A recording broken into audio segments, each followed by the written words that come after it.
বিসমিল্লাহ আলহামদুলিল্লাহ। মধু মধু মধু মধু খাইবেন মধু। মারু তো স্বাদ লাগে। মজা মজা এদিকে মজা মজা। আল্লাহ দেওয়ার জিনিস দোয়া করবেন। দেখছেন দোয়া করবেন। বিশাল এক কোলার ভিতরে আছি দেন, রাত্রি বেলা 9:30 দেন মধু কি আরে মধু রে। বিলের ভিতরে লক্ষ্মীপুর সরে বিলের ভিতরে তরমুজ কি মধু মধু মধু মধু। তুমি তোর আমি খাই। মধু মধু মধু।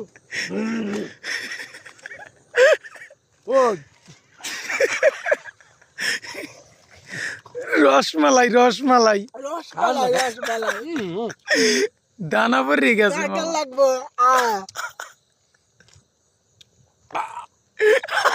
ও ভাই সামনে দাঁত গেছে কে ভাই?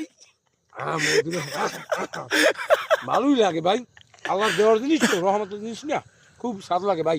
সবাই দোয়া করুন ভাই, মোটা দিবেন মোটা কেউ রাগ করবেন না। মোটা দিবেন ভাই সবাই আসবেন ভাই, লাহারহাট মাছ বাজারে আসবেন। আইসা এই যে এই মাছ বাজারে সোজা এপার আসবেন, অনেক বড় তরমুজ খাইতে পারবেন।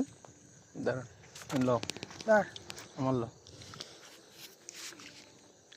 এই যে মধু মধু রসমালাই না স্বাদ লাগে তো, তরমুজ তো খুব স্বাদ ভাই, গাছ পাকা তরমুজ তো স্বাদ লাগে। খুব স্বাদ,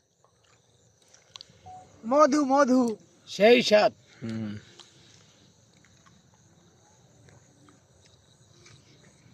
ক্লিয়ার আছে এটা। রসমালাই রসমালাই রসমালাই রসমালাই মধু মধু।